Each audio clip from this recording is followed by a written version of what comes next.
ഇന്ന് നമ്മൾ കാണാൻ പോകുന്നത് കമ്പനി ഓഡിറ്റ് ആൻഡ് ഓഡിറ്റേഴ്സിൻ്റെ അവസാനത്തെ സെഷനാണ്.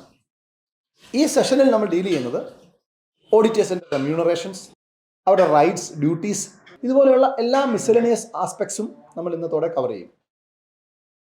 അതിനാദ്യമായി നമുക്ക് ഓഡിറ്റേഴ്സിൻ്റെ റെമ്യൂണറേഷനെ കുറിച്ച് കാണാം. ഓഡിറ്റേഴ്സിൻ്റെ റെമ്യൂണറേഷനെ കുറിച്ച് പറയുമ്പോൾ രണ്ട് കാര്യങ്ങളാണ് നിങ്ങളുടെ മനസ്സിൽ വരേണ്ടത്. ഒന്ന്, ഈ റെമ്യൂണറേഷൻ ഫിക്സ് ചെയ്യുന്നത് ആരാണ്? ഈ റെമ്യൂണറേഷനകത്ത് എന്തെല്ലാമാണ് ഇൻക്ലൂഡ് ചെയ്തിരിക്കുന്നത്, എന്തെല്ലാമാണ് എക്സ്ക്ലൂഡ് ചെയ്തിരിക്കുന്നത്? ഈ റെമ്യൂണറേഷൻ ഫിക്സ് ചെയ്യുന്നത് പറയുമ്പോൾ അത് ഫസ്റ്റ് ഓഡിറ്റർ ആണോ സബ്സിക്വൻ്റ് ഓഡിറ്റർ ആണോ എന്നതിനെ ആശ്രയിച്ചിട്ടാണ് ആര് ഫിക്സ് ചെയ്യുന്നു എന്നിരിക്കുന്നത്. നമ്മൾ ഓൾറെഡി പഠിച്ചിരുന്നു, ഫസ്റ്റ് ഓഡിറ്ററെ അപ്പോയിൻറ്റ് ചെയ്യുന്നത് ബോർഡാണ്, എന്നാൽ സബ്സിക്വൻ്റ് ഓഡിറ്റേഴ്സിനെ അപ്പോയിൻറ്റ് ചെയ്യുന്നത് അതാണ് കമ്പനിയുടെ ജനറൽ മീറ്റിംഗ് വെച്ച് ഷെയർ ഹോൾഡേഴ്സാണ്. സോ ഫസ്റ്റ് ഓഡിറ്ററുടെ കേസാണ് നമ്മൾ സംസാരിക്കുന്നതെങ്കിൽ അവയുടെ റെമ്യൂണറേഷൻ ഫിക്സ് ചെയ്യുന്നത് ബൈ ദി ബോർഡാണ്. എന്ന് പറഞ്ഞാൽ ബോർഡാണ് തീരുമാനിക്കുന്നത് റെമ്യൂണറേഷൻ എന്താണ്. എന്നാൽ സബ്സിക്വൻ്റ് ഓഡിറ്ററെ സംബന്ധിച്ചിടത്തോളം ഫിക്സ് ചെയ്യപ്പെടുന്നത് എവിടെയാണ്? ജനറൽ മീറ്റിംഗിൽ വെച്ചാണ്. Or in such manner company may direct in general meeting. ചിലപ്പോൾ ജനറൽ മീറ്റിംഗ് വെച്ച് എന്ത് ചെയ്യുകയായിരിക്കും? ഓഡിറ്ററുടെ റെമ്യൂണറേഷൻ എത്ര എന്ന് ഫിക്സ് ചെയ്യുമായിരിക്കും. അല്ലെങ്കിൽ ജനറൽ മീറ്റിംഗിൽ ഇങ്ങനെയായിരിക്കും പറയുന്നത്, അത് ഇന്ന ബോർഡ് തീരുമാനിച്ചു കൊടുക്കുക, അല്ലെ ഇന്ന രീതിയിൽ ഡിസൈഡ് ചെയ്ത് കൊടുക്കുക. ക്ലിയർ ആയി എന്ന് വിശ്വസിക്കുന്നു. ഇനി റെമ്യൂണറേഷൻ എന്ന് പറയുമ്പോൾ അതിനകത്ത് എന്തെല്ലാം ഇൻക്ലൂഡഡ് ആണ്? റെമ്യൂണറേഷൻ എന്ന് പറഞ്ഞാൽ നിങ്ങൾ ഇപ്പം ഓഡിറ്റേഴ്സ് ചില എക്സ്പെൻസുകൾ ഇൻകർ ചെയ്ത് അത് റീഇംബേഴ്സ് ചെയ്യുന്നതും റെമ്യൂണറേഷൻ്റെ പാർട്ടാണ്. പിന്നെ മറ്റ് ഉദാഹരണത്തിന് ഓഡിറ്റേഴ്സിന് നമ്മൾ ചെയ്തു കൊടുക്കുന്ന മറ്റ് ഫെസിലിറ്റീസ്, സ്റ്റേയിങ് ഫെസിലിറ്റി, അതുപോലെയുള്ള ഫെസിലിറ്റീസ് എന്നുണ്ടോ, ആ ഫെസിലിറ്റീസും ഈ റെമ്യൂണറേഷൻ്റെ പാർട്ടാണ്. എന്നാൽ പ്രത്യേകം ഓർത്തിരിക്കേണ്ട ഒരു കാര്യം, ചില ഓഡിറ്റേഴ്സിന് ചില അഡീഷണൽ പ്രൊഫഷണൽ സർവീസസ് ആരെന്ത് ചെയ്യാറുണ്ട്? കമ്പനി സീക്ക് ചെയ്യാറുണ്ട്. അറിഞ്ഞിരിക്കണം, which is not prohibited under section 144. 144 prohibit ചെയ്യപ്പെടാത്ത ഏത് സർവീസും എന്ത് ചെയ്തു കൊടുക്കാം? ഓഡിറ്റർക്ക് ഈ പറയുന്ന കമ്പനിക്ക് ചെയ്തു കൊടുക്കാം. അതിന് ഫീസ് ഈടാക്കുകയും ചെയ്യാം. ആ ഫീസ് എന്ന് പറയുന്നത് എന്തല്ല, ഈ ഓഡിറ്റേഴ്സ് റെമ്യൂണറേഷൻ്റെ പാർട്ടല്ല. ക്രിസ്റ്റൽ ക്ലിയർ ആയി എന്ന് വിശ്വസിക്കുന്നു. ഇനി നമ്മൾ കാണാൻ പോകുന്നത് റൈറ്റ്സ്. ഓഡിറ്റേഴ്സിന് ചില റൈറ്റ്സും പവേഴ്സും ഉണ്ട്, ചില റൈറ്റുകൾ, ചില അവകാശങ്ങളുണ്ട്. അതേതെല്ലാമാണ് എന്ന് നമുക്ക് നോക്കാം. ഒന്നാമത്തെ പ്രധാനപ്പെട്ട റൈറ്റാണ് right to receive information and explanations. ഈ ഫിനാൻഷ്യൽ സ്റ്റേറ്റ്മെൻറ്റ്സുമായി ബന്ധപ്പെട്ടുള്ള പല കാര്യങ്ങളെക്കുറിച്ചും എക്സ്പ്ലനേഷൻസ് ആവശ്യപ്പെടും. ചില ഇൻഫർമേഷൻസ് വേണ്ടി വരും. അത് പറയാൻ പറ്റത്തില്ല എന്ന്, അത് ഞങ്ങൾക്ക് പറയാൻ പറ്റില്ല, അത് ഞങ്ങൾ തരില്ല എന്ന് പറയാൻ പറ്റില്ല. കാരണം ഇതുമായി ബന്ധപ്പെട്ട ഏത് ഇൻഫർമേഷനും ഏത് എക്സ്പ്ലനേഷനും സീക്ക് ചെയ്യാനുള്ള റൈറ്റ് ഓഡിറ്റേഴ്സിനുണ്ട്. കമ്പനി അതിന് എക്സ്പ്ലനേഷൻ കൊടുത്തേ പറ്റൂ. അടുത്തത് accessibility to the books of accounts and records. കമ്പനിയുടെ ഫിനാൻഷ്യൽ സ്റ്റേറ്റ്മെൻറ്റുമായി ബന്ധപ്പെട്ടുള്ള ബുക്സ് ഓഫ് അക്കൗണ്ട്സും റെക്കോർഡ്സും എല്ലാം ഓഡിറ്റേഴ്സിന് ആക്സസബിൾ ആയിരിക്കണം. ആ ബുക്ക് ഞങ്ങൾ കാണിക്കത്തില്ല, ഈ റെക്കോർഡ് ഞങ്ങൾ കാണിക്കത്തില്ല, അങ്ങനെയൊന്നും പറയാൻ പറ്റത്തില്ല. എല്ലാ ബുക്കുകളും എല്ലാ റെക്കോർഡുകളും ഫിനാൻഷ്യൽ സ്റ്റേറ്റ്മെൻറ്റ്സുമായി ബന്ധപ്പെട്ടുള്ള എല്ലാ ബുക്സും റെക്കോർഡ്സും ആർക്ക് കാണാം? ഓഡിറ്റർക്ക് കാണാം. അതിനുള്ള ആക്സസിബിലിറ്റി ഉണ്ടാകണം. ഒരു കാര്യം കൂടെ, നിങ്ങൾ ഈ ആക്സസിബിലിറ്റി ഓഫ് ബുക്സ് ആൻഡ് റെക്കോർഡ്സിനെ കുറിച്ച് പറയുമ്പോൾ ഒരു കാര്യം അറിഞ്ഞിരിക്കണം. കമ്പനി ഒരു ഹോൾഡിംഗ് കമ്പനിയാണെന്ന് വിചാരിക്കുക. ആ ഓഡിറ്റർ ഈ ഹോൾഡിംഗ് കമ്പനിയുടെ ഓഡിറ്ററാണ്. അപ്പോൾ ചില സമയത്ത് എന്ത് ചെയ്യേണ്ടി വരും? ആ സബ്സിഡിയറി കമ്പനികളുടെ ബുക്സ് ഓഫ് അക്കൗണ്ട്സ് കൂടി ചിലപ്പോൾ കാണേണ്ടി വരും. എന്തിനു വേണ്ടിയാണ്? With respect to compilation. ചില കമ്പൈലേഷൻ നടത്തുമല്ലോ, കൺസോളിഡേഷൻ ഓഫ് ഫിനാൻഷ്യൽ സ്റ്റേറ്റ്മെന്റ്സ് നമ്മൾ പഠിച്ചിട്ടുണ്ട്. ആ കൺസോളിഡേഷനുമായി ബന്ധപ്പെട്ട് with respect to that affairs എന്ത് ചെയ്യേണ്ടി വരും? സബ്സിഡിയറി കമ്പനീസിൻ്റെ ചില ബുക്സ് ഓഫ് അക്കൗണ്ട്സോ റെക്കോർഡ്സോ ഒക്കെ നമുക്ക് ചിലപ്പം നോക്കേണ്ടി വരും. ആർക്കാന്ന് പറഞ്ഞത്? നമ്മളുടെ ഹോൾഡിംഗ് കമ്പനിയുടെ ഓഡിറ്റർക്ക് സബ്സിഡിയറി കമ്പനിയുടെ books of accounts only with respect to എന്താണ്? കൺസോളിഡേഷൻ ഓഫ് ഫിനാൻഷ്യൽ സ്റ്റേറ്റ്മെൻറ്റ്സ് നമുക്ക് ആക്സസിബിലിറ്റി ഉണ്ടായിരിക്കും. മൂന്നാമതെന്ന് പറഞ്ഞാൽ റൈറ്റ് ഓഫ് ലീൻ. നമ്മൾ കേട്ടോ, റൈറ്റ് ഓഫ് ലീൻ എന്ന കൺസെപ്റ്റ് നമ്മൾ കേട്ടുള്ളതാണ്. നമ്മൾ കമ്പനി ചില കമ്പനിക്കുള്ള ബുക്സ് ഓഫ് അക്കൗണ്ട്സും റെക്കോർഡ്സും ഒക്കെ ലീഗൽ വേയിൽ, നോർമൽ വേയിൽ, in the course of audit എത്തിച്ചേരുന്ന ആ ബുക്സ് ഓഫ് അക്കൗണ്ട്സിൻ്റെ മേലും റെക്കോർഡ്സിൻ്റെ മേലും ഒക്കെ ഓഡിറ്റർക്ക് ഒരു റൈറ്റ് ഓഫ് ലീൻ ഉണ്ട്. അപ്പോൾ പേയ്മെൻറ്റ് കൊടുക്കുന്നില്ല, നമുക്ക് എന്ത് ചെയ്യാം? ഹോൾഡ് ചെയ്ത് വെക്കാം ഈ ബുക്സ്. സോ ലീഗലി അല്ലെങ്കിൽ നോർമൽ വേയിൽ ഒബ്റ്റെയിൻ ചെയ്യപ്പെട്ടതായിരിക്കണമെന്ന് മാത്രം. ഈ റൈറ്റ് ഓഫ് ലീനെ കുറിച്ച് പറയുമ്പോൾ പലപ്പോഴും പരീക്ഷയ്ക്ക് ചോദിക്കാറുള്ള ഒരു ചോദ്യമാണ്, ഓഡിറ്റ് വർക്കിംഗ് പർപ്പസ് അതിൻ്റെ മേൽ ഓഡിറ്റർക്ക് റൈറ്റ് ഓഫ് ലീൻ ഉണ്ടോ എന്ന് ചോദിക്കും. പെട്ടെന്ന് പിന്നെ എന്താ സംശയം എന്ന് പറഞ്ഞ ആളുകൾ, പിള്ളേർ പെട്ടെന്ന് എഴുതി വെക്കാറുണ്ട്. പക്ഷേ ഓർത്തിരിക്കുക, റൈറ്റ് ഓഫ് ലീൻ ഉണ്ടാകുന്നത് എന്താണ്? മറ്റൊരാളുടെ പ്രോപ്പർട്ടി ലീഗൽ വേയിൽ നമ്മളിലേക്ക് വന്നു ചേരുമ്പോൾ അത് തടഞ്ഞു വെക്കാൻ, അത് പിടിച്ചു വെക്കാനുള്ള റൈറ്റിനാണ് റൈറ്റ് ഓഫ് ലീൻ ഉദ്ദേശിക്കുന്നത്. ഓഡിറ്റ് വർക്കിംഗ് പർപ്പസ് ആരുടെ തന്നെയാണ്? ഓഡിറ്റേഴ്സിൻ്റെ തന്നെയാണ്. പിന്നെ അത് റൈറ്റ് ഓഫ് ലീൻ്റെ ആവശ്യമില്ല. ക്ലിയർ ആവുന്നുണ്ടോ? അത് പ്രത്യേകം ഓർത്ത് പരീക്ഷയ്ക്ക് പ്രത്യേകം നോട്ട് ചെയ്യേണ്ട ഒരു പോയിന്റാണ്. ഇനി പറയുന്നത് റൈറ്റ് ടു വിസിറ്റ് ബ്രാഞ്ചസ്. അപ്പം ഒരു കമ്പനിയുടെ ഓഡിറ്റർ, ആ ഓഡിറ്റർക്ക് എന്ത് ചെയ്യാം? അവരുടെ ബ്രാഞ്ചുകൾ എല്ലാം വിസിറ്റ് ചെയ്യാനുള്ള റൈറ്റ് ഉണ്ട്. അവിടെ ചെന്ന് കാര്യങ്ങൾ അനലൈസ് ചെയ്യാനും ഈ പറഞ്ഞ ബുക്സ് നോക്കാനും ഒക്കെയുള്ള റൈറ്റ് ഉണ്ട്. സോ വളരെ സിമ്പിളാണ് ഈ പോയിന്റ്സ്. എക്സാമിനേഷൻ പോയിന്റ് ഓഫ് വളരെ സിമ്പിളായി നമുക്ക് സ്കോർ ചെയ്യാവുന്ന രീതിയാണ്. ഏതൊക്കെയാണെന്ന് നോക്കിയൊന്ന്, right to receive information and explanations, ഇപ്പോൾ തന്നെ പഠിച്ചു പോകാം. രണ്ടെന്താ പറയുന്നത്, right of accessibility to the books of accounts and records. പിന്നെ എന്താ പറഞ്ഞത്, റൈറ്റ് ഓഫ് ലീൻ. അടുത്ത പറഞ്ഞത് എന്തായിരുന്നു, right to visit branches. Perfectly clear ആയി എന്ന് വിശ്വസിക്കുന്നു. Next one, duties. എന്തെല്ലാമാണ് ഓഡിറ്ററുടെ duties? Very very important area, examination point of view important ആയ ഏരിയ ആണ്. എന്തെല്ലാമാണ് സ്റ്റാറ്റ്യൂട്ടറി ഓഡിറ്റേഴ്സിൻ്റെ ഡ്യൂട്ടികൾ? മുമ്പ് കുറേ റൈറ്റുകൾ പറഞ്ഞു, അതുപോലെ ഓഡിറ്റർക്ക് ചില ഡ്യൂട്ടീസ് ഉണ്ടായിരിക്കുമല്ലോ. അതിലൊന്നാമത്തെ ഇമ്പോർട്ടൻ്റ് ആയ ഡ്യൂട്ടിയാണ് ചില കാര്യങ്ങളെക്കുറിച്ച് ഓഡിറ്റർ ഇൻക്വയറി ചെയ്തിരിക്കണം, അന്വേഷിച്ച് ഉറപ്പ് വരുത്തണം. ആ ചില കാര്യങ്ങൾ ഏതൊക്കെയാണെന്ന് നമുക്കൊന്ന് കാണാം. നോക്കിയേ, ഒന്നാമത്തെ ഡ്യൂട്ടി എന്താണ്, auditor must inquire about certain things. Whether എന്തൊക്കെയാണെന്ന് നോക്കിയേ. ഒന്ന് വളരെ ഇമ്പോർട്ടൻ്റ് ആണ്, loans and advances are properly secured and are not prejudicial to the interest of the company. കമ്പനിയുടെ ലോൺസും അഡ്വാൻസസും പ്രോപ്പർലി സെക്യൂർഡ് ആണ് എന്നതും, അതൊരിക്കലും അതിലെ പ്രൊവിഷൻസ് ഒന്നും എന്തല്ല, കമ്പനിയുടെ ഇൻട്രസ്റ്റിനെതിരല്ല എന്നും ഉറപ്പുവരുത്തണം. It has to be enquire. Clear ആയല്ലോ. രണ്ടാമത്തേത്, transactions represented merely by book entries. Just book എൻട്രികളിലൂടെ വരുന്ന ട്രാൻസാക്ഷൻസ് ഒക്കെ അതും ഈ പറഞ്ഞതുപോലെ കമ്പനിയുടെ ഇൻട്രസ്റ്റിനെതിരല്ല എന്ന് ഉറപ്പുവരുത്തണം.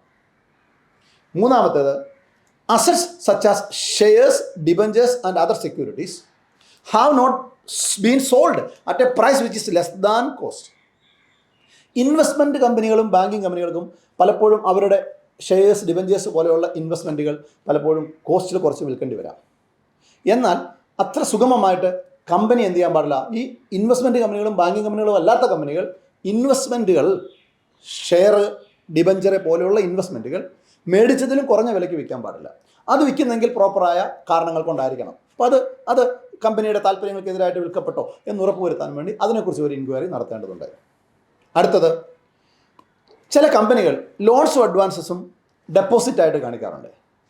അത് ശരിയായി അനുവദനീയമായ ഒരു കാര്യമല്ല. അപ്പോൾ അത് അങ്ങനെ കാണിച്ചിട്ടുണ്ടോ എന്ന് ഉറപ്പുവരുത്തണം. Loans and advances have not been shown as deposits. അടുത്തത്, ഈ പേഴ്സണൽ എക്സ്പെൻസുകൾ ഏതെങ്കിലും റവന്യൂ നേച്ചറായിട്ട് ചാർജ് ചെയ്ത് എക്സ്പെൻസായിട്ട്, കമ്പനിയുടെ എക്സ്പെൻസായിട്ട് ചാർജ് ചെയ്തിട്ടുണ്ടോ എന്ന് ഉറപ്പുവരുത്തണം. അതാണ് ഡയറക്ടറുടെ പേഴ്സണൽ എക്സ്പെൻസ് അല്ലെങ്കിൽ എംപ്ലോയീസിൻ്റെ പേഴ്സണൽ എക്സ്പെൻസ് എടുത്ത് കമ്പനിയുടെ എക്സ്പെൻസായിട്ട് ചാർജ് ചെയ്തിട്ടുണ്ടോ എന്ന് ഉറപ്പുവരുത്തണം. അടുത്തത്, cash has actually been received in respect of shares shown in the books to have been allotted for cash. ചില സമയത്ത് ബുക്കിൽ എൻട്രികൾ കാണാം, ക്യാഷ് കിട്ടി, എന്തിനാ, ഷെയർ അലോട്ട് ചെയ്ത് പകരം ക്യാഷ് കിട്ടിയതായിട്ട് കാണിക്കും. ശരിക്കും അങ്ങനെ ഒരു ക്യാഷ് കിട്ടിയിട്ടുണ്ടോ എന്ന് ഉറപ്പുവരുത്തണം. ക്ലിയർ ആകുന്നുണ്ടോ? അപ്പോൾ ഇത്രയും കാര്യങ്ങളാണ് എന്ത് ചെയ്യേണ്ടത്, എൻക്വയറി ചെയ്യേണ്ടത്. അപ്പോൾ ഒന്നാമത്തെ ഡ്യൂട്ടി എന്താണ്, ചില കാര്യങ്ങൾ എൻക്വയറി ചെയ്യണം. അതെന്തൊക്കെയാണെന്ന് നമ്മൾ കണ്ടു. സോ ഫസ്റ്റ് ഡ്യൂട്ടി ഉറപ്പിച്ചു, auditor must enquire about certain things. രണ്ടാമത്തതാണ്, നമുക്കറിയാം ഈ ആത്യന്തികമായി ഈ ഓഡിറ്റേഴ്സിന് ലയബിലിറ്റി ആരോടാണ്, മെമ്പേഴ്സിനോട്. കാര്യം മെമ്പേഴ്സാണ് അവരെ അപ്പോയിൻറ്റ് ചെയ്തത്, മെമ്പേഴ്സിനോടാണ് ആൻസറബിൾ ആയിരിക്കുന്നത്. അതുകൊണ്ട് എന്ത് ചെയ്യണം, കമ്പനിയുടെ ഓഡിറ്റുമായി ബന്ധപ്പെട്ടുള്ള ഒരു ഫൈനൽ റിപ്പോർട്ടുണ്ട്. അതെന്ത് ചെയ്യണം, ഓഡിറ്റർ അത് മെമ്പേഴ്സിന് റിപ്പോർട്ട് ചെയ്യണം. ഓരോരുത്തർക്കും പേഴ്സണലി കൊടുക്കണമെന്നല്ല പറയുന്നത്, മെമ്പേഴ്സിനാണ് ആ റിപ്പോർട്ട് കൊടുക്കേണ്ടത്. രണ്ടാമത്തെ duty, auditor has to make report to members. അടുത്തതാണ് നമ്മൾ ഈ ക്വാളിഫിക്കേഷൻസ്. ചില ക്വാളിഫിക്കേഷൻ, എന്താ ക്വാളിഫിക്കേഷൻ എന്നാൽ നമ്മൾ ഓഡിറ്ററുടെ ക്വാളിഫിക്കേഷൻ അല്ല പറയുന്നത്, നമ്മുടെ റിപ്പോർട്ടിനകത്ത് ചില ക്വാളിഫൈഡ് ഒപ്പീനിയൻസ് പറയും. അതങ്ങനെയല്ല, ഇതിങ്ങനെയാണ്, നെഗറ്റീവ് കമൻസ് നമ്മൾ പറയും. അങ്ങനെ ഓഡിറ്റർ എന്തെങ്കിലും ക്വാളിഫിക്കേഷൻസ് ഓഡിറ്റ് റിപ്പോർട്ടിൽ ഉൾപ്പെടുവിച്ചിട്ടുണ്ടെങ്കിൽ നിർബന്ധമായും അതിന് ഗീവ് റീസൺസ്. മനസ്സിലുണ്ട്, ഒരാളെക്കുറിച്ച് നല്ലതാണെന്ന് പറയുന്നതിന് പ്രത്യേകിച്ച് കാരണം പറയേണ്ടതില്ല. പക്ഷേ അയാൾക്ക് എന്തെങ്കിലും കുഴപ്പമുണ്ടെന്ന് പറയുന്നുണ്ടെങ്കിൽ അതിന് കാരണം കൂടി പറഞ്ഞു. ചുമ്മാ അയാൾ കൊള്ളത്തില്ലെന്ന് പറയാൻ പറ്റില്ല. ഇന്ന കാരണം കൊണ്ടാണ് അത് കൊള്ളത്തില്ലെന്ന് നമ്മൾ പറഞ്ഞത്, എന്നാൽ അയാൾ കൊള്ളാം നല്ലതാണ് എന്ന് പറയുന്നതിന് പ്രത്യേകിച്ച് കാരണം പറഞ്ഞാലും കുഴപ്പമൊന്നുമില്ല. മനസ്സിലുണ്ടോ? അതേസമയം അപ്പോൾ ഓഡിറ്റർ എന്ത് ചെയ്യാണ്, റിപ്പോർട്ടിനകത്ത് സെർട്ടൺ എന്താണ് ക്വാളിഫിക്കേഷൻസ്, ചില comments which is negative to the company include ചെയ്യപ്പെട്ടിട്ടുണ്ടെങ്കിൽ എന്ത് ചെയ്യണം, അതിന് റീസൺസ് പറയണം. അതാണ് ഓഡിറ്ററുടെ ഡ്യൂട്ടിയാണ്, നിർബന്ധമായും ചെയ്തിരിക്കണം. അടുത്തത്, ഓഡിറ്റ് ചെയ്യുമ്പോൾ എപ്പോഴും ഓഡിറ്റർ നിർബന്ധമായും ആ ഓഡിറ്റിംഗ് സ്റ്റാൻഡേർഡ്സ് എന്നും പറഞ്ഞ് ICAI കൃത്യമായി ഗൈഡ് ചെയ്തിട്ടുണ്ട്. ആ ഓഡിറ്റിംഗ് സ്റ്റാൻഡേർഡ്സ് അനുസരിച്ച് വേണം എന്ത് ചെയ്യാൻ, കമ്പനി ഓഡിറ്റ് നടത്താൻ. അതും ഒരു ഡ്യൂട്ടിയാണ്. അടുത്തത്, ഓഡിറ്റ് റിപ്പോർട്ടിൽ സൈൻ ചെയ്യേണ്ട ഡ്യൂട്ടി ഓഡിറ്റർക്കുണ്ട്. Auditor himself has to sign on audit report. അടുത്തത്, ടു അറ്റൻഡ് ജനറൽ മീറ്റിംഗ്.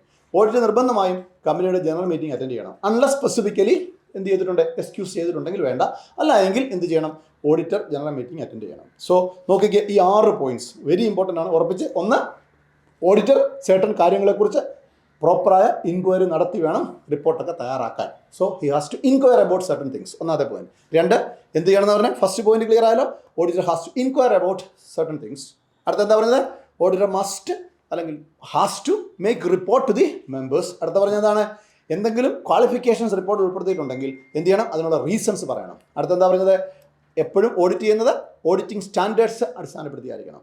അടുത്തത് എന്താണ്, നിർബന്ധമായും auditor himself has to sign on the audit report. And the last one is എന്ത്, നിർബന്ധമായ ഓഡിറ്റർ ജനറൽ മീറ്റിംഗ് അറ്റൻഡ് ചെയ്തിരിക്കണം unless specifically exempted. Clear ആയോ? ഇത്രയും വ്യക്തമായി എന്ന് വിശ്വസിക്കുന്നു. അടുത്ത് നമ്മൾ കാണാൻ പോകുന്നത്, ഓഡിറ്റർ ഫ്രോഡുലന്റ് രീതിയിൽ ബിഹേവ് ചെയ്താൽ, ആക്ട് ചെയ്താൽ എന്താണ് സൊല്യൂഷൻ. സെക്ഷൻ 140 സബ്സെക്ഷൻ 5 ഇത് പറയുന്നത്. ഒരു ഓഡിറ്റർ എന്തെങ്കിലും ഫ്രോഡുലന്റ് രീതിയിൽ ബിഹേവ് ചെയ്താൽ, ആക്ട് ചെയ്ത് കഴിഞ്ഞാൽ 3 സാധ്യതകളാണുള്ളത്. ഒന്ന്, എന്ത് ചെയ്യാം, ട്രിബ്യൂണലിന് തന്നെ നേരിട്ട് സുവോമോട്ടോ നടപടിക്രമം സ്റ്റാർട്ട് ചെയ്യാം. അല്ലെങ്കിൽ എന്തായിരിക്കാം, ഏതെങ്കിലും കമ്പനിയോട് കൺസേൺ ഉള്ള ഡയറക്ടറോ മെമ്പറോ അങ്ങനെ ആരെങ്കിലും അവരായിരിക്കാം എന്ത് ചെയ്യുന്നത്, ഈ ട്രിബ്യൂണലിനെ സമീപിക്കുന്നത്. അല്ലെങ്കിൽ സെൻട്രൽ ഗവൺമെൻറ് നേരിട്ടായിരിക്കാം ട്രിബ്യൂണലിനെ സമീപിക്കുന്നത്. സുവോമോട്ടോ അല്ല എങ്കിൽ സെൻട്രൽ ഗവൺമെൻറ് ആയാലും ശരി, ഈ പറഞ്ഞ കൺസേൺഡ് പേഴ്സൺ ആയാലും ശരി, NCLT-9 എന്ന ഫോമിലാണ് ഈ പറയുന്ന ട്രിബ്യൂണലിനെ സമീപിക്കുന്നത്. അങ്ങനെ ട്രിബ്യൂണലിനെ സമീപിക്കുമ്പോൾ ട്രിബ്യൂണൽ എന്താ ചെയ്യുന്നത്, ട്രിബ്യൂണൽ എന്ത് ചെയ്യുന്നു എന്നത് നമുക്ക് രണ്ടായിട്ട് തിരിക്കാം. ഒന്ന്, സമീപിക്കുന്നത് സെൻട്രൽ ഗവൺമെൻറ് ആണെങ്കിൽ ഒരു ചെറിയ പ്രോസസ്സ് വ്യത്യാസമുണ്ട്. അല്ല, സുവോമോട്ടോ ആണെങ്കിലും ഏതെങ്കിലും കൺസേൺഡ് പേഴ്സൺ സമീപിച്ചതാണെങ്കിലും ശരി, അതാദ്യം പറയാം. എന്ത് ചെയ്യും, ട്രിബ്യൂണൽ സാറ്റിസ്ഫൈഡ് ആണെങ്കിൽ, എന്ത്, ഓഡിറ്റർ ഫ്രോഡുലന്റ് രീതിയിൽ ബിഹേവ് ചെയ്തു എന്ന് ട്രിബ്യൂണൽ സാറ്റിസ്ഫൈഡ് ആണെങ്കിൽ എന്ത് ചെയ്യും, direct the company to change the auditor. നേരെ എന്ത് ചെയ്യും, കമ്പനിയോട് ആവശ്യപ്പെടും ഓഡിറ്ററെ മാറ്റാൻ. ക്ലിയർ ആയോ? ഇവിടം വരെ ക്ലിയർ ആയെന്ന് വിശ്വസിക്കും. എന്നാൽ കമ്പനിയെ സമീപിച്ചത് സെൻട്രൽ ഗവൺമെൻറ് ആണെങ്കിൽ ട്രിബ്യൂണല് ഈ ഫ്രോഡ് കാണിച്ചു എന്ന രീതിയിൽ ബോധ്യപ്പെട്ടെങ്കിൽ, ആര് കാണിച്ചെന്ന്, ഓഡിറ്റർ ഫ്രോഡുലന്റ് രീതിയിൽ ബിഹേവ് ചെയ്തു എന്ന് ട്രിബ്യൂണലിന് ബോധ്യപ്പെട്ടെങ്കിൽ എന്താ ചെയ്യുക, within 15 days of receipt of application it shall order that he shall not function as auditor.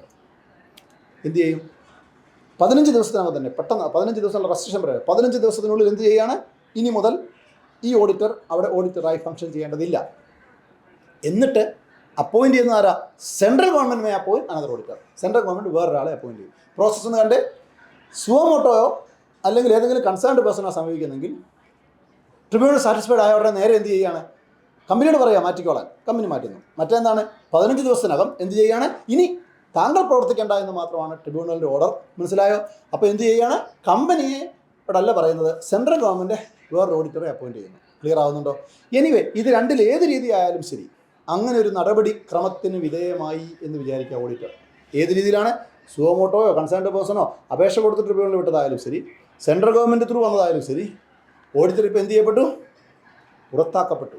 അങ്ങനെ ഓഡിറ്റർ പുറത്താക്കപ്പെട്ടാൽ അടുത്ത 5 വർഷത്തേക്ക് shall not be eligible to be appointed as auditor of any company. ഒരു കമ്പനിയിലും ഈ ഓഡിറ്ററെ പിന്നെ എന്ത് ചെയ്യാൻ പറ്റില്ല, ഓഡിറ്ററായി അപ്പോയിൻറ്റ് ചെയ്യാൻ പറ്റില്ല. മാത്രമല്ല, സെക്ഷൻ 447 പറയുന്ന എല്ലാ ലയബിലിറ്റികളും ഓഡിറ്റർ മീറ്റ് ചെയ്യേണ്ടതായി വരും. എല്ലാ തരത്തിലുള്ള പേനൽ ആക്ഷൻസിനും ഓഡിറ്റർ വിധേയമാകേണ്ടതായും വരും. ഇത്രയുമാണ് എന്ത് ചെയ്യുന്ന ഈ ഓഡിറ്റർ എന്ന് പറയുന്നതുമായി ബന്ധപ്പെട്ട്, അല്ലെങ്കിൽ ഓഡിറ്ററുടെ എന്തുമായി ബന്ധപ്പെട്ട ഫ്രോഡുലന്റ് രീതിയിൽ ബിഹേവ് ചെയ്യുന്നതുമായി ബന്ധപ്പെട്ടുണ്ടാകുന്ന പ്രൊസീജിയർ ആസ്പെക്ട്സ്. ഈ ഓഡിറ്റർ എന്ന് ഞാൻ പറഞ്ഞത് ആർക്കും ബാധകമാണ്, ഫേം ഓഫ് ഓഡിറ്റേഴ്സിനും ബാധകമാണ്. അപ്പോൾ ഫേം ഓഫ് ഓഡിറ്റേഴ്സിന് കുഴപ്പമുണ്ട്, 2 പേരാണ് ഒരേ സമയം ഈ പ്രശ്നത്തിന് വിധേയമാകുന്നത്. ഒന്നാരാണ്, ഫേം ഇറ്റ്സെൽഫ്. ഫേം ഒരു ഓഡിറ്റർ ആയിരുന്നല്ലോ. പിന്നെ ഫേമിൽ കുറേ പാർട്ട്നേഴ്സ് ഉണ്ടല്ലോ, അതിൽ ഏത് പാർട്ട്ണറാണോ ഈ പറഞ്ഞ ഫ്രോഡുലന്റ് രീതിയിൽ ബിഹേവ് ചെയ്ത്, അപ്പോൾ 2 പ്രശ്നം അവിടെ വരും. ഫേമിനെയും ഈ പറഞ്ഞ പ്രശ്നങ്ങളിൽ ബാധകമാകും. പിന്നെ ആർക്കും ബാധകമാകും, ഈ ഫ്രോഡുലന്റ് രീതിയിൽ ബിഹേവ് ചെയ്ത പാർട്ട്നേഴ്സിനും ഈ പ്രശ്നങ്ങളെല്ലാം ബാധകമാകും. അടുത്ത 5 yearsലേക്ക് എന്ത് ചെയ്യാൻ പറ്റില്ല, വേറൊരു കമ്പനിയിൽ പോലും ഓഡിറ്ററായി അപ്പോയിൻറ്റ് ചെയ്യാൻ പറ്റില്ല. ക്രിസ്റ്റൽ ക്ലിയർ ആയി എന്ന് വിശ്വസിക്കുന്നു. നൗ ഇനി കാണാൻ പോകുന്നത്, ഇപ്പം പറയുന്നത് ആരെക്കുറിച്ചാണ്, ഓഡിറ്റർ ഏതെങ്കിലും തരത്തിലുള്ള ഫ്രോഡുലന്റ് ആക്ഷനിൽ ഏർപ്പെടുന്ന കാര്യമാണ് പറഞ്ഞത്. ഇനി പറയാൻ പോകുന്നത് കമ്പനി കാണിക്കുന്ന ഫ്രോഡുകളെ കുറിച്ചാണ്. കമ്പനി അല്ലെങ്കിൽ ഡയറക്ടേഴ്സ് അല്ലെങ്കിൽ അതുമായി ഇൻവോൾവ് ആയ ആളുകൾ ഏതെങ്കിലും തരത്തിലുള്ള ഫ്രോഡ് കാണിക്കുന്ന, അങ്ങനെ കാണിച്ചാൽ അതുമായി ബന്ധപ്പെട്ട പ്രൊവിഷൻസ് പറയുന്നത് സെക്ഷൻ 143 സബ്സെക്ഷൻ 12 ആണ് ഇത് പറയുന്നത്. ക്ലിയർ ആവുന്നുണ്ടോ? കമ്പനി ഓഡിറ്റ് റൂൾസിൽ റൂൾ 13 എന്ത് പറയുന്നുണ്ട്? അതിൻ്റെ ഒരു എക്സ്പ്ലനേഷൻസ് ഉണ്ട് തന്നെ. അപ്പോൾ രണ്ടും കൂടെ പരിഗണിച്ചുകൊണ്ടുള്ള ഒരു പ്രൊവിഷൻ നമ്മൾ പറയാൻ പോകുന്നത്. ക്ലിയർ ആവുന്നുണ്ടോ? ഓക്കെ. ചില ആക്ട് പറഞ്ഞിരിക്കുന്ന കാര്യങ്ങളുടെ എക്സ്പ്ലനേഷൻ ഇവിടെ പറയുന്ന റൂൾസിലാണ് പറയുന്നത്. അപ്പം ഈ റൂൾ 13 സെക്ഷൻ 143 സബ്സെക്ഷൻ 12 കൂടി പരിഗണിച്ചുകൊണ്ടാണ് ഞാൻ ഈ കാര്യങ്ങൾ പറയാൻ പോകുന്നത്. എന്താണ് ആ പ്രൊസീജിയർ? എന്ത് റിപ്പോർട്ടിംഗ് പ്രൊസീജിയർ? എന്ത് കേസിലാണ്? Auditor finds that company has involve in some fraud. Clear? മുമ്പത്തേത് നിന്നും വ്യത്യാസമുണ്ടോ? തീർച്ചയായും ഉണ്ട്. അതെന്തായിരുന്നു? Auditor acts as fraudulent manner. ഇതെന്താ പറയുന്നത്? Company is engaged in fraud and auditor finds it. Clear ആവുന്നുണ്ടോ? എന്ത് ചെയ്യുന്നു നോക്കിയേ? If an offense of fraud is noted by the auditor in the course of audit. ഓഡിറ്റിനിടയിൽ ഏതെങ്കിലും ഒരു ഫ്രോഡ് കണ്ടുപിടിച്ചു എന്ന് വിചാരിക്കുക.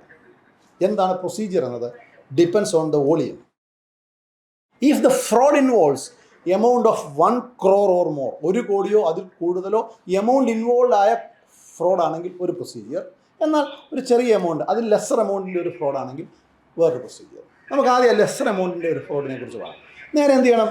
Auditor shall report the matter to the audit committee or board if there is no audit committee. അവിടെ ഒരു ബോർഡുണ്ട്, എപ്പോഴും board ഉണ്ടാവും. Audit committee എല്ലാം എപ്പോഴും ഉണ്ടാവണമെന്നില്ല. ചില പ്രത്യേക സാഹചര്യം മാത്രമേ ഓഡിറ്റ് കമ്മിറ്റി അപ്പോയിന്റ് ചെയ്യപ്പെടുത്തുള്ളൂ. If there is an audit committee, ഇത് പറയേണ്ടത് ആർക്കാണ് റിപ്പോർട്ട് കൊടുക്കേണ്ടത്? ഓഡിറ്റ് കമ്മിറ്റിക്ക് റിപ്പോർട്ട് കൊടുക്കുക.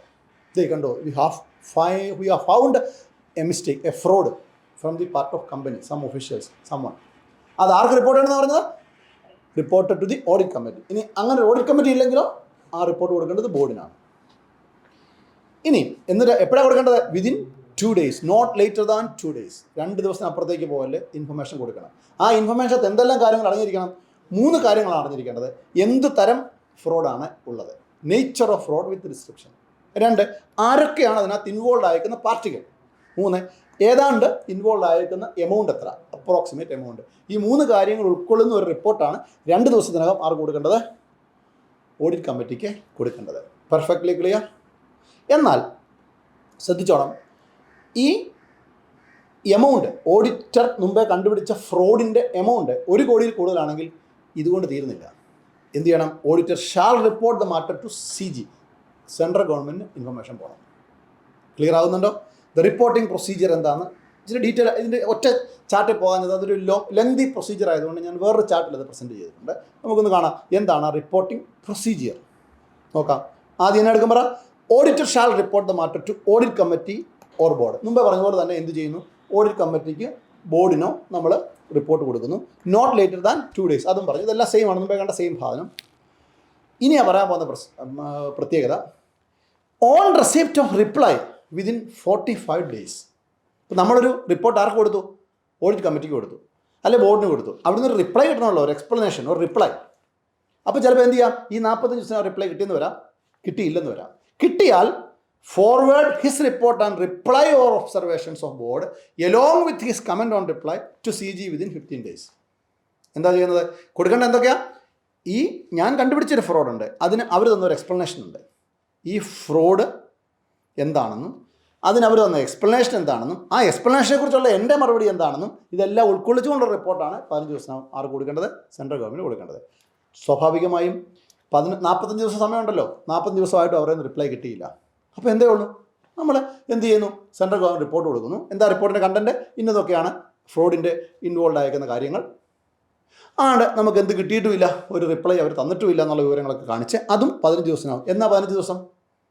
ആ 45 ദിവസം കഴിഞ്ഞ ദിവസം തൊട്ടുള്ള 15 ദിവസം. മറ്റേന്തായിരുന്നു? റിപ്പോർട്ട് കിട്ടി തൊട്ടുള്ള 15 ദിവസം. വ്യത്യാസം മനസ്സിലായോ? അവരൊരു മറുപടി തരുന്നുണ്ടെങ്കിൽ മറുപടി കിട്ടി 15 ദിവസത്തിനാവും സെൻട്രൽ ഗവൺമെൻറ് കൊടുക്കണം. മറുപടി തരുന്നില്ലെങ്കിലോ 40 ദിവസം വരെ വെയിറ്റ് ചെയ്യും. 45 ദിവസം തൊട്ടുള്ള 15 ദിവസത്തിനാവും. ആർക്ക് മറുപടി കൊടുക്കുക? Central government. ആ സെൻട്രൽ ഗവൺമെൻറ് റിപ്പോർട്ട് കൊടുക്കേണ്ടത് എങ്ങനെയാണ്? ദി സെക്രട്ടറി MCA എന്ന അഡ്രസ്സിൽ ഒരു സീൽഡ് കവറിൽ സ്പീഡ് പോസ്റ്റായോ രജിസ്റ്റേർഡ് പോസ്റ്റായോ with acknowledgement followed by an email in confirmation of the same. നമ്മൾ നോക്കിയപ്പോൾ വളരെ സ്പെസിഫൈഡ് ആയിട്ട് പ്രൊസീജിയർ പറയുന്നുണ്ട്. ഇത്രയൊരു ഫ്രോഡ് കണ്ടുപിടിച്ചാൽ എന്ത് ചെയ്യണമെന്നാണ് പറഞ്ഞത്? കൃത്യമായും ആ റിപ്പോർട്ട് സെൻട്രൽ ഗവൺമെൻറ് പോവുകയാണ്. എങ്ങനെയാണ് പോകുന്നതെന്ന് പറഞ്ഞാൽ ദി സെക്രട്ടറി MCA എന്ന് പറയുന്ന അഡ്രസ്സിലേക്ക് സ്പീഡ് പോസ്റ്റിലോ രജിസ്റ്റേർഡ് പോസ്റ്റിലോ വിത്ത് അക്നോളജ്മെൻറ്റ് നമ്മൾ നേരെ എന്ത് ചെയ്യണം? അയച്ചു കൊടുക്കുക. അയച്ചു കൊടുത്തിട്ട് നേരെ അതിൻ്റെ പുറകെ ഒരു മെയിൽ വായിക്കുന്നു. എന്താണ്? ഞങ്ങൾ അയച്ചിട്ടുണ്ടെന്നും പറഞ്ഞ് ക്ലിയർ ആകുന്ന കണ്ടന്റ് എല്ലാം കാണിച്ചിട്ട് മെയിൽ വായിക്കുന്നു. This is the procedure. ഈ റിപ്പോർട്ട് നിർബന്ധമായി എന്തായിരിക്കണം? On the letter head of the ഓഡിറ്ററുടെ ലെറ്റർ ഹെഡിലായിരിക്കണം. ആ ലെറ്റർ ഹെഡിനകത്ത് എന്തുണ്ടാകണം? അഡ്രസ്സും ഇമെയിൽ അഡ്രസ്സും ഫോൺ നമ്പരും ഒക്കെ ഉള്ള ഒപ്പിട്ടിരിക്കുന്നത്, അദ്ദേഹം ഒപ്പിട്ട് സീൽ ചെയ്ത റിപ്പോർട്ടായിരിക്കണം അയച്ചു കൊടുക്കുന്നത്. അല്ല ചുമ്മാ വെള്ള പേപ്പർ വെറുതെ അയച്ചാൽ പോരാ. എന്താണ്? അദ്ദേഹത്തിൻ്റെ ലെറ്റർ പാഡിൽ, എന്ത് ലെറ്റർ പാടില്ല, ഫോൺ നമ്പരും അഡ്രസ്സും ഇമെയിൽ അഡ്രസ്സും ഒക്കെ ഉള്ള ആ ലെറ്റർ പാഡിൽ എന്ത് ചെയ്യുക? സൈൻ ചെയ്ത് സീൽ ചെയ്ത് അയച്ചു കൊടുക്കണം. Perfectly clear. ഈ റിപ്പോർട്ടിൻ്റെ ഫോമാറ്റാണ് ADT4. ഓർക്കാൻ എളുപ്പമുണ്ട്, ഫ്രോഡ് 4. ഓക്കെ, ADT4 എന്ന് പറയുന്ന എന്താണ് ഫോമിലാണ് ഈ റിപ്പോർട്ട് ആർക്ക് കൊടുക്കുന്നത്? ഫ്രോഡുമായി ബന്ധപ്പെട്ട റിപ്പോർട്ട് സെൻട്രൽ ഗവൺമെൻറ് അയച്ചു കൊടുക്കുന്നത്. Perfectly clear. ഞാൻ ഈ പറഞ്ഞിരിക്കുന്ന എല്ലാ പ്രൊവിഷൻസും ആർക്കും ബാധകമാണ്. കോസ്റ്റ് ഓഡിറ്റർക്കും സെക്രട്ടറി ഓഡിറ്റർക്കും ബാധകമാണ്. കോസ്റ്റ് ഓഡിറ്റർ ആയാലും സെക്രട്ടറി ഓഡിറ്റർ ആയാലും ഇതുപോലെ ഫ്രോഡ് കണ്ടുപിടിച്ചാൽ എന്ത് ചെയ്തേ പറ്റൂ? ഈ പ്രൊസീജിയർ എല്ലാം പാലിച്ചേ പറ്റൂ. ക്ലിയർ ആയോ? സോ ഇപ്പോൾ എവിടം വരെയായി? അങ്ങനെ കിട്ടിക്കഴിഞ്ഞു. ഇങ്ങനെ ക്ലിയർ ആവുന്നുണ്ടോ?